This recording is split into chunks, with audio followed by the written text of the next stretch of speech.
Judul daripada bagian pembacaan kita yaitu kawanan gembalakanlah kawanan domba Allah. Aku menasihatkan para pimpinan Tuhan di antara kamu, aku sebagai imam penangguhan dan saksi penderitaan Kristus, dan juga akan mendapat bagian dalam kemuliaan yang dinyatakan Tuhan. Gembalakanlah kawanan domba Allah yang ada padamu. Jangan dipaksa, tetapi dengan sukarela, sesuai dengan kehendak Allah, dan jangan karena mau mencari keuntungan, tetapi dengan pengertian ini. Jangan kamu berbuat seolah-olah kamu mau memerintah atas mereka yang dipercayakan kepadamu, tetapi hendaklah kamu menjadi teladan bagi kawanan domba. Maka kamu apabila gembala agung datang, kamu akan menerima mahkota kemuliaan yang tidak dapat berhenti. Demikian jugalah kamu, hai orang-orang muda, tunduklah kepada orang-orang yang tua, dan kamu semua rendahkanlah dirimu seorang terhadap yang lain, sebab Allah menentang orang yang congkak, tetapi menasihani orang yang rendah hati. Karena itu rendahkanlah dirimu di bawah tangan Tuhan yang kuat, supaya kamu ditinggikannya pada waktunya. Serahkanlah segala kekhawatiranmu kepadanya, sebab Ia yang memelihara kamu. Sadarlah dan berjaga-jagalah, lawanmu si iblis berjalan keliling sama seperti singa yang mengaum dan mencari orang yang dapat ditelannya.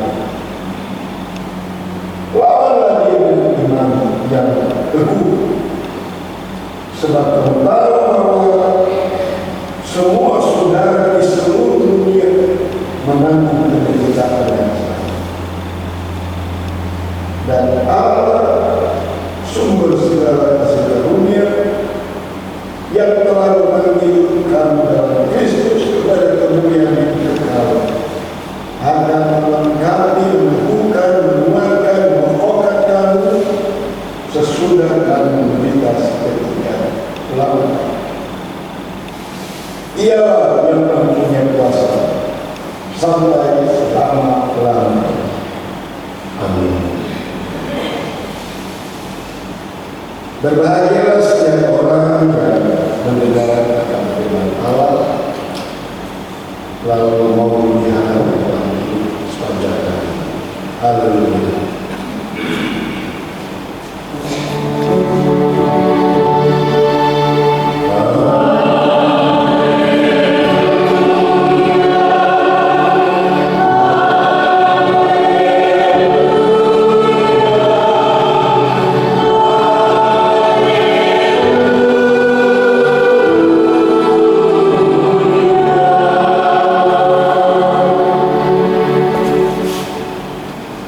Puji Tuhan, Bapak Ibu, saudara-saudara, sekali lagi saya ingin menyapa kita semua. Shalom. Haleluya. Kita bisa berjumpa lagi sebab semuanya ini karena kasih Tuhan Yesus saja untuk kita. Tuhan boleh selalu menjaga, memelihara, sehingga kita semua ada dan kita bisa berjumpa lagi. Dalam perjumpaan kita hari ini, Bapak Ibu Saudara, kita bersama-sama merenungkan bagian firman yang tadi telah kita baca di dalam satu Petrus yang berbicara tentang gembala dan kawanan domba Allah. Tapi tema kita ini, Bapak Ibu Saudara, adalah gembalakanlah jemaat dengan sukarela. Gembalakanlah jemaat dengan sukarela. Tema ini hendak membawa kita bahwa ada gembala dan ada jemaat, ada pendeta, penatua syamats atau majelis, dan juga ada jemaat.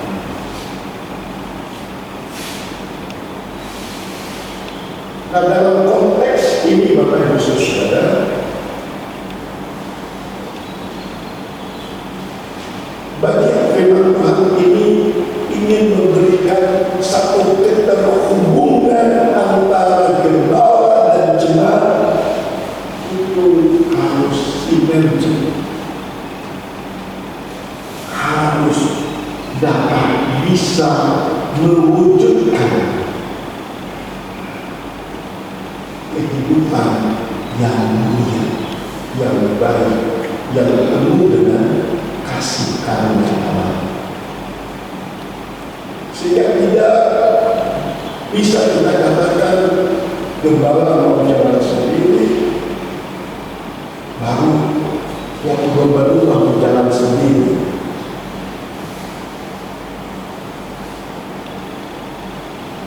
Di mana ada domba, maka di situ ada gembala. Begitu pun juga sebaliknya. Pada domba-domba di mana ada gembala, maka disitulah juga harus ada domba-domba. Inilah sinergitas keterhubungan antara gembala dan domba. Gembala yang agung yang kita tahu itu adalah Yesus.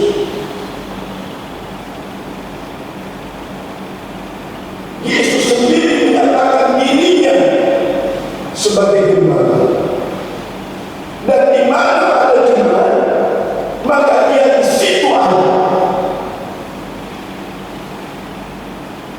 Begitupun juga jemaat itu harus tahu di mana di situ ada gembala Yesus, maka kita harus ada di situ.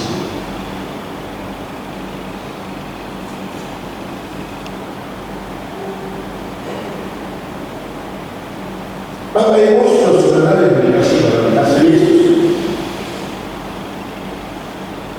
karena itu saudara, bagian firman Tuhan ini ingin memberikan sesuatu hal penting,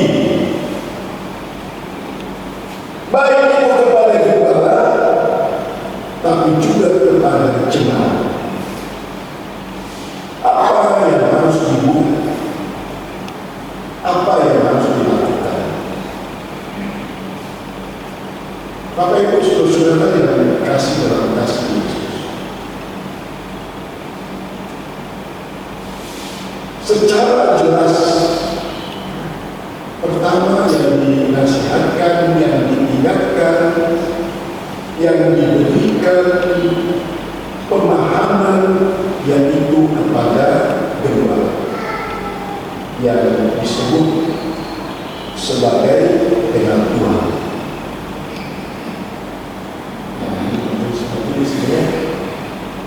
Penatua dan saya. Apa yang dimintakan saudara? Bahwa pertama kita harus sadar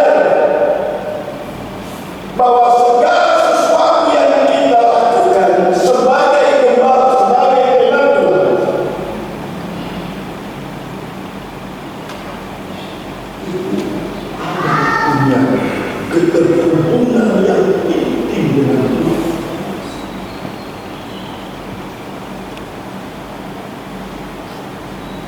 Saudara dan saya, kita dipercayakan Tuhan di tengah-tengah kita memberi diri untuk melayani.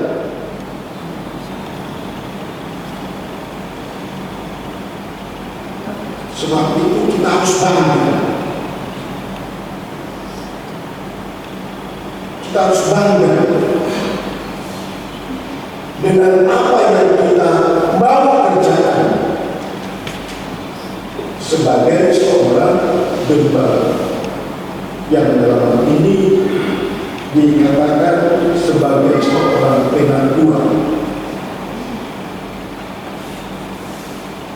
Apa saudara-saudara yang kita tahu, yang kita perlu pahami dalam keterhubungan yang kita dengan Tuhan, dalam apa yang kita kerjakan untuk Tuhan?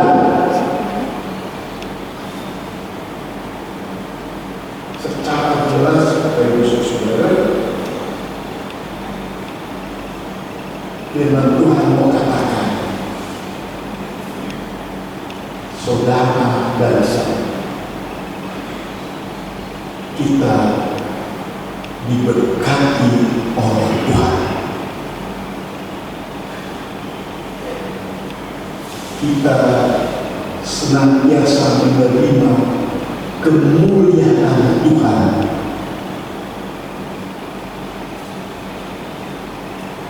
Pada ayat yang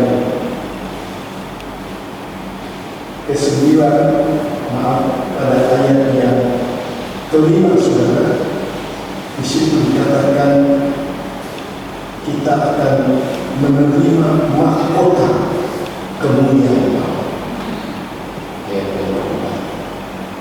Kita menerima mahkota kemuliaan Allah. Bangga. Saudara dan saya, kita jadi gembala karena ada jaminan dari Tuhan untuk kita. Namun Bapak Ibu Saudara, jaminan ini perlu harus diperhatikan secara baik. Satu hal yang Tuhan inginkan, bahwa di setiap apa yang kita lakukan, Tuhan menghendaki kita semua untuk kita selalu melakukan yang Tuhan inginkan kepada kita, yakni melayani dengan penuh kasih,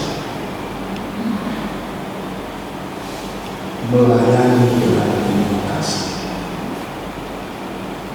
Karena tidak ada yang kita mau untungkan dari pelayanan kita. Tidak ada yang kita menguntungkan.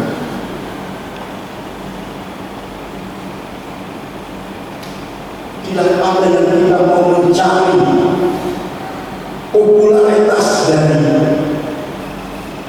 jabatan sebagai gembala yang Tuhan berikan.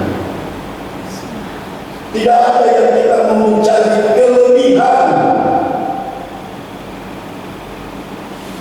dari tugas dan tanggung jawab yang Tuhan berikan.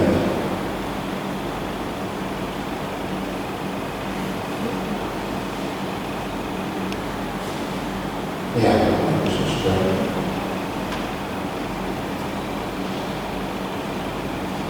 Karena itu, ini yang menjadi bagian hal penting bagi kita. Memang tentu ya. Saya tahu juga. Apakah Bapak Ibu Majelis ada cari perhubungan?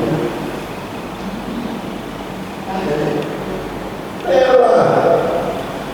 Ya kita hujan. Basah kuyup. Berjalan di tengah teriknya panas.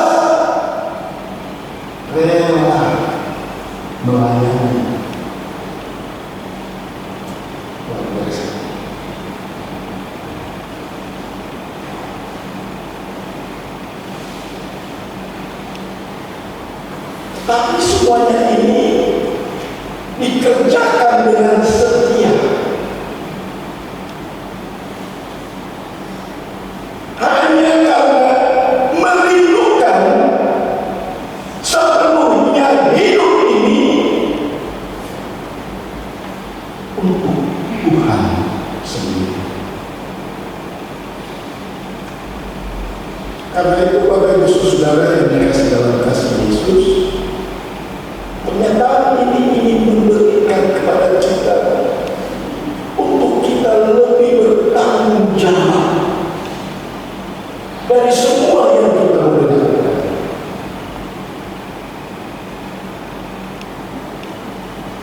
Dengan semua yang kita lakukan.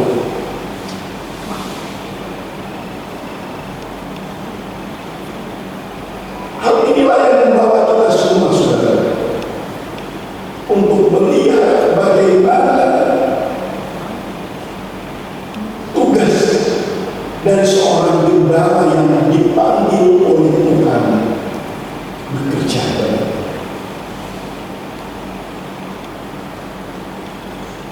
Tapi apakah sesungguhnya, saudara,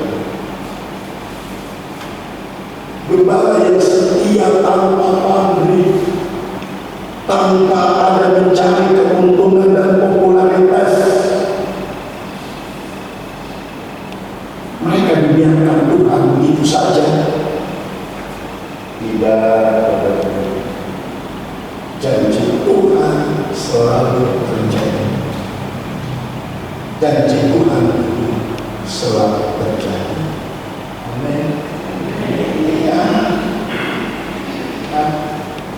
Karena itu ya, ketika Bapak Ibu mengaku untuk menjadi seorang gembala, sesungguhnya itu saya selalu yakinkan ketika pemilihan majelis ya, memungkinkan kita mau duduk dan menjadi seorang gembala, maka kita percaya tatanan sepenuhnya kehidupan kita ada dalam rancangan, ada dalam rancangan. Karena kita mau melayani umat-umat Tuhan, melayani jemaat Tuhan yang adalah sebagai domba-domba yang Tuhan berikan dengan penuh hati yang rela. Ini bagian pertama, saudara, dari apa yang Tuhan inginkan kepada seorang gembala. Sekarang untuk domba-domba, mari Bapak Ibu coba kita perhatikan apa yang menjadi tugas dan tanggung jawab yang perlu kita perhatikan sebagai domba. Kita perhatikan ayat yang kelima. Demikian juga kamu, hai orang-orang muda, tunduklah kepada orang yang tua, dan kamu semua rendahkanlah diri terhadap seorang dengan yang lain. Ya, jemaat ini juga Bapak Ibu Saudara dimintakan supaya menjadi jemaat yang selalu ada dalam lingkupan pelayanan daripada Tuhan.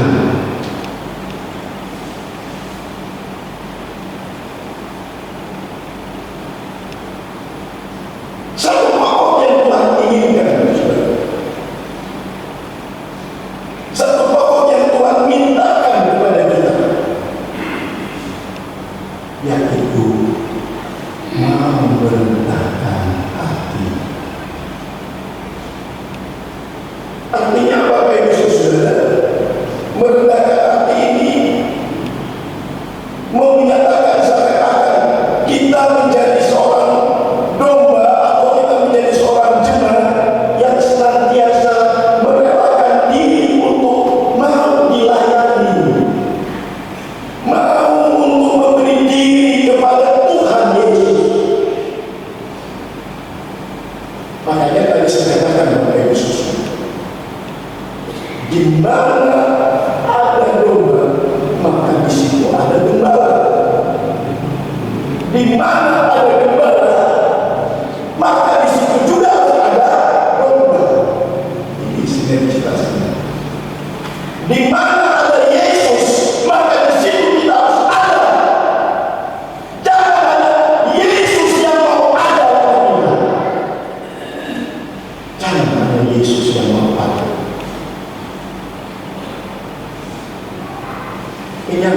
saudara selalu terjadi ketimpangan Bapak Ibu Saudara.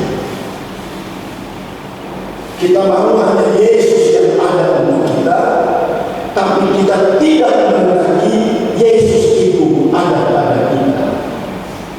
Artinya begini Bapak Ibu Saudara, kita mau Yesus ada pada kita itu sering terjadi kalau susah baru mencari Dia. Tapi kalau kita senang, rasanya dekat Yesus itu susah sekali. Bisa lupa, bisa badan kita lelah, bisa kita banyak alasan, sibuklah, tidak mau datang.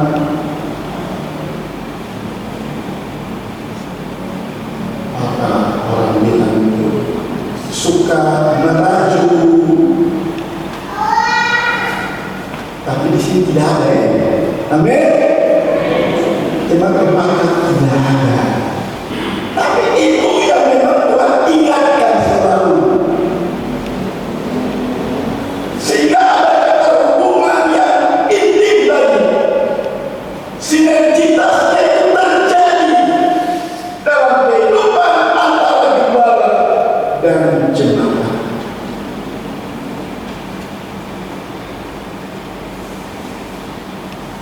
Inilah yang menjadi bagian penting bagi kita semua, supaya kita kuat, supaya kita senantiasa ada di dalam lingkupan Tuhan yang kuat. Mengapa Bapak Ibu Saudara yang dikasih dalam kasih Yesus ini penting bagi kita? Minggu kemarin itu kita dibawa dalam renungan. Apa yang saya sebutkan? Pembacaan kita minggu kemarin apa Bapak Ibu?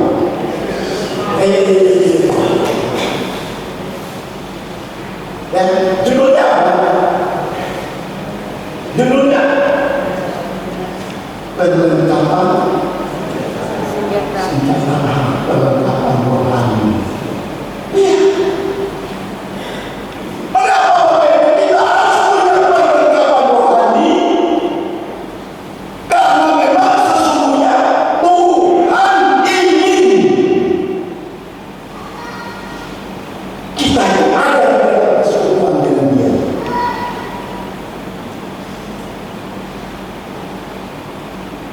Jadi di sini Bapak Ibu penting bagi kita. Jangan kita bilang, saya sudah di gereja jadi otomatis menentukan. Oh tidak, saudara. Orang masuk gereja belum tentu dia mengikuti Tuhan.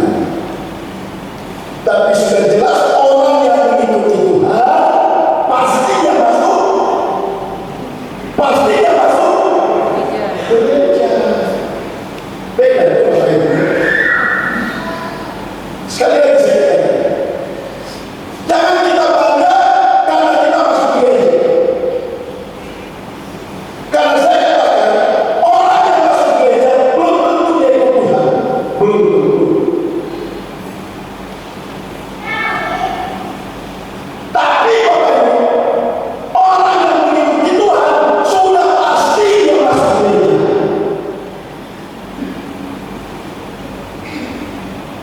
Ya, disinilah yang kita perlu rasakan dan nikmati. Bagaimana kita mau mengikuti Tuhan itu secara baik. Jangan kita bilang di dalam gereja ini steril, sudah tidak ada ini, so tidak. Iblis juga ada. Ya. Iblis juga ada di dalam gereja ini. Dia bisa ganggu kita. Apalagi subuh-subuh makmur. Kalau Bapak Ibu, salah satu yang pegang itu apa? Sering pegang itu apa? Aduh, umpatan bukan dengan iman, tapi karena pagi-pagi subuh bangun. Tapi Bapak Ibu, kita tidak. Kita harus tetap. Karena itu Bapak Ibu Saudara, bagian penting bagi kita semua, coba kita perhatikan ayat yang ke-9. Kita bisa baca sama-sama. Oke, kita baca sama-sama dengan suara yang kuat. Ayat 9 kita mulai. 1, 2, 3. Lawanlah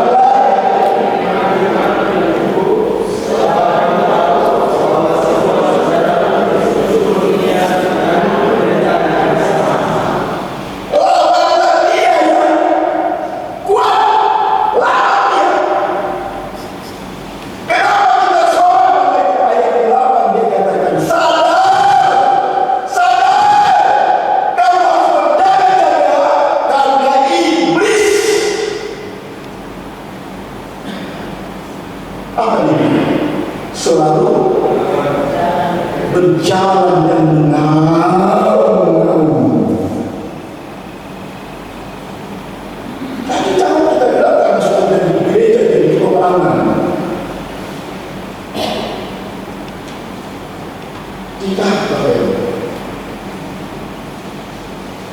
Kita akan, kalau kita kuat di dalam Tuhan, bukan kita akan kalau kita sudah di gereja.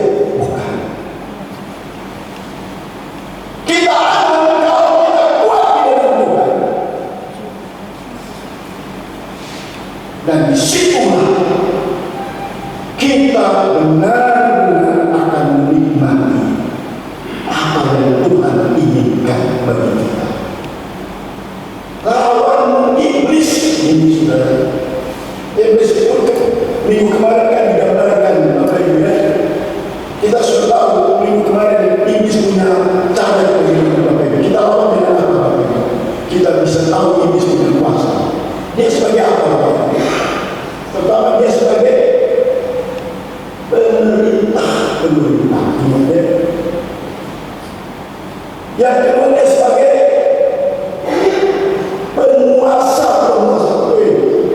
Sudah perintah, penguasa lagi. Yang ketiga saudara, dia itu sebagai apa Bapak Ibu? Ya, penghulu dunia ini.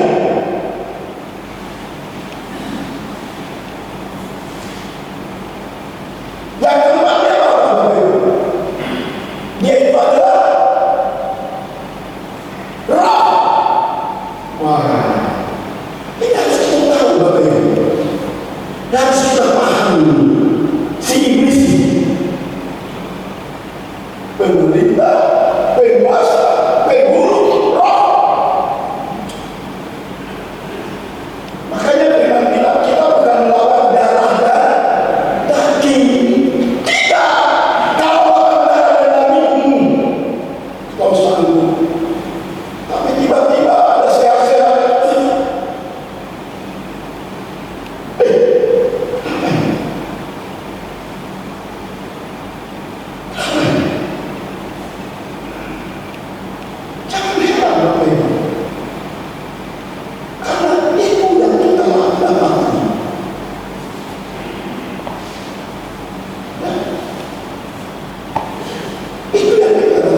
Biasanya anak-anak muda sering, aduh saya masih muda jadi muda terus sudah kawin kah, sudah besar kah, baru saya pulang.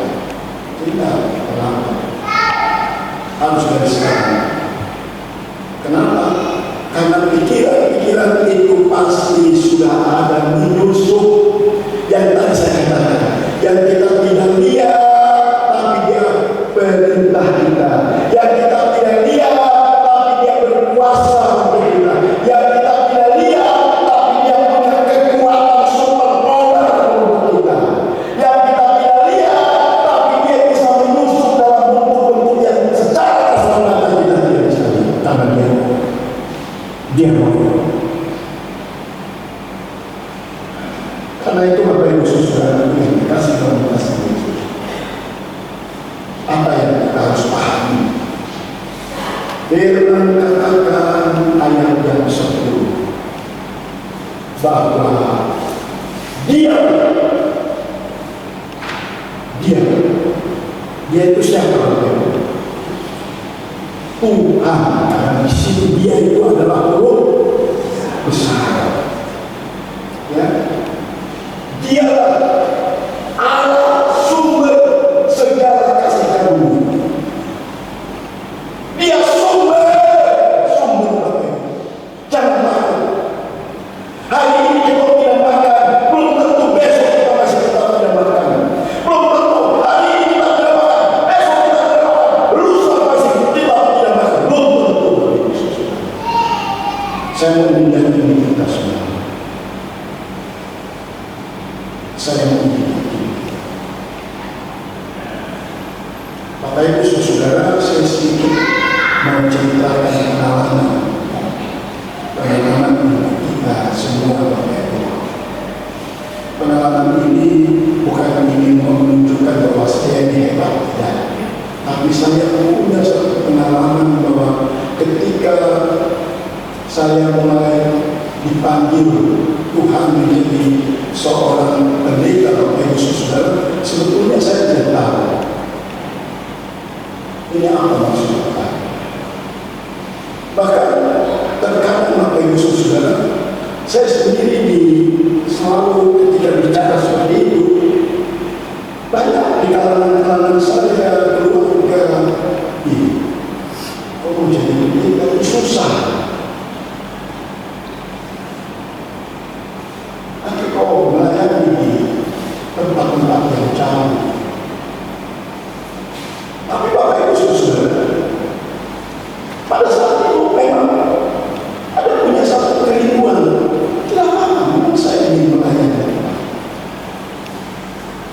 Dan di zaman saya Bapak Ibu, pada waktu tahun 83, ya Bapak Ibu Saudara, itu memang betul-betul area Papua ini betul masih terisolir di zaman itu. Makanya mereka tentang, mereka bilang nanti kok ditempatkan di Wamena, di Manggano, di Ayamaru, karena daerah-daerah itu di Padang, daerah yang sepi sunyi pedalaman. Dan memang wilayah DKI itu bukan hanya di kota sampai pada daerah-daerah. Tapi saat itu Bapak Ibu Saudara, saya ingin. Dan memang betul kenyataan ketika selesai dari sekolah tahun 89, ternyata betul saya ini ditempatkan di Mandar, di Ayamaru. Dulu disebut A3, Ayamaru, Aitino dengan Ayamaru. A3. Bapak Ibu Saudara, pada saat itu memang saya merasa bahwa ya memang saya sudah memiliki rupanya. Saya tanya, hidup dalam kehidupan sebagai seorang pelayan yang jauh, terisolir, lalu Tidak ada yang kita meraih dari semuanya. Bahkan terkadang sakit lagi. Ya, apalagi keluarga. Anak sakit. Asalnya ini macam di mana kita? Baik saudara, pengalaman saya dalam pelayanan di tengah-tengah daerah yang sulit banyak, kurang lebih ada 4 tahun Bapak Ibu saudara dengan anak yang selalu sakit terus sampai bosan. Saya bertanya sama Tuhan, Tuhan gimana? Sudah kasih kita tempatkan dia yang baru, lalu dipindahkan ke bagian barat, sama juga zaman-zaman itu isoter. Sudah dipindahkan ke bagian barat, dikasih pindah lagi ke Magon. Aku sekarang hebat, luar biasa. Dulu itu ada berapa tahun apa itu? Menderita. Satu saat Bapak Ibu, saya ini rasanya sudah jenuh sama Tuhan. Kenapa Tuhan kok biarkan kami harus menderita? Sudah tidak punya apa-apa, selalu hanya berhadapan dengan puskesmas yang kadang-kadang kurang juga obat. Bapak Ibu saudara, di tahun 94 saya ingat, saya sudah katakan waktu itu saya masih muda, saya masih muda, saya masih 33 tahun, tahun 94, jadi masih kuat. Saya pikir lain, kalau begini baik orang tidak usah kerja sudah, karena rasanya macam Tuhan tidak ada. Saya mengeluh sama Tuhan, Bapak Ibu, saya sudah siap untuk melepaskan saya dari obat. Sudah siap. Saya sudah siap untuk melepaskan saya dari obat, karena yang sering saya hadapi hanya dengan penderitaan. Dan saat itu anak saya ini sudah sakit, sudah lemas, tidak bisa berdiri apa-apa. Dia sudah tidak bisa. Tangan yang kita pegang itu sudah jatuh, tidak bisa berjalan walaupun dia sudah 4 tahun.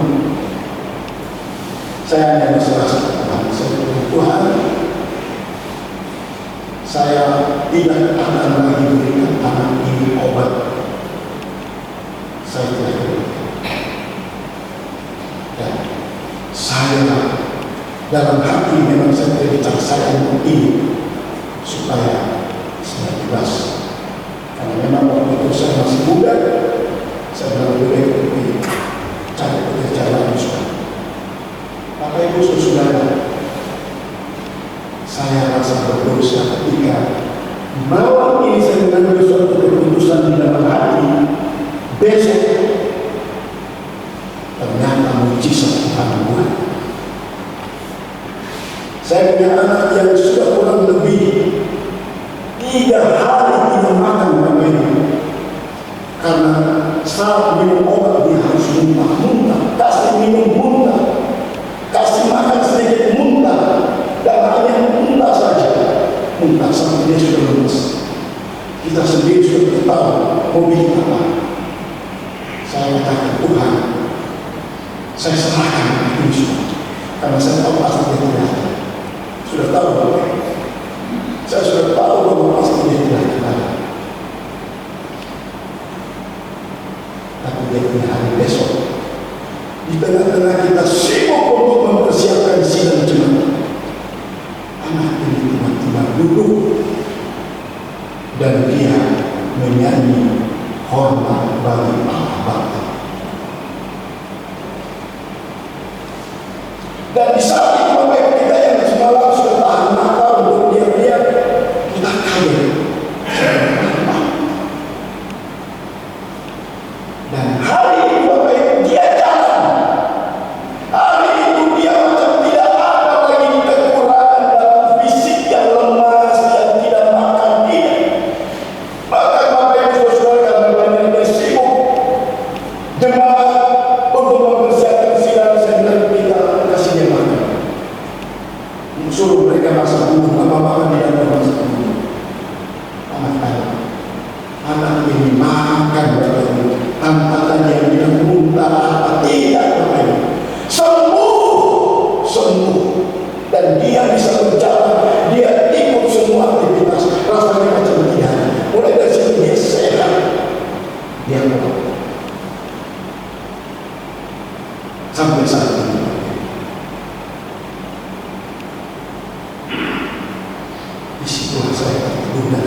Tuhan, saya memang orang kurang sabar. Saya tahu Engkau ada, saya kurang sabar. Saya tidak mampu menanggung semua yang saya alami. Saya mohon ampun Tuhan. Dan pembelajaran ini apapun yang saya alami, saya akan berserah kepada Tuhan. Saya mengatakan untuk Bapak Ibu, saudara-saudara semua, mari saudara, Tuhan itu ada. Sebenarnya Tuhan itu tidak kita. Tuhan itu tidak kurang panjang tangan untuk menolong kita. Dia tidak pernah tidak mendengar seruan kita. Dia ada. Dia ada. Sama seperti firman Tuhan mengatakan untuk kita, Allah itu sebenarnya sumber kasih karunia yang selalu memberikan kita kuat. Hari ini juga saya katakan untuk Bapak, bila Bapak itu datang dengan berat dan perjuangan, apabila Bapak itu akan datang dengan beban yang berat, Allah bersumber. Imankan lagi, imankan Dia, imankan Dia. Mau jadi apa? Jadi kekuatan apa? Dia yang mau memberikan kita kekuatan, membawa hidup saudara-saudara di tengah-tengah kesusahan. Tinggal kita sabar, menanti dengan hati yang berserah. Karena memang kita hidup di dunia ini, kita selalu dalam perlawanan yang begitu kuat. Tapi Allah juga kuat. Kalau Iblis katakan dia pemerintah, dia penguasa, saya katakan Allah lebih daripada pemerintah dan penguasa. Amin. Baru hidup. Saya lihat air mata Bapak Ibu Saudara tidak akan jatuh di setiap kita menunggu kepada Tuhan, karena Dia Gembala yang agung yang sudah berjanji menaruh sepenuhnya kehidupan kita, menaruh kehidupan saudara dan saya dengan Tuhan. Syamas, majelis Tuhan, pengatur gereja, badan pelayan, kita semua ada di dalam Tuhan. Bahwa sepenuhnya Tuhan selalu berbuat untuk kita. Amin. Bagi kita mendengar firman Tuhan menolong kita semua.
Berarti kita buka dulu.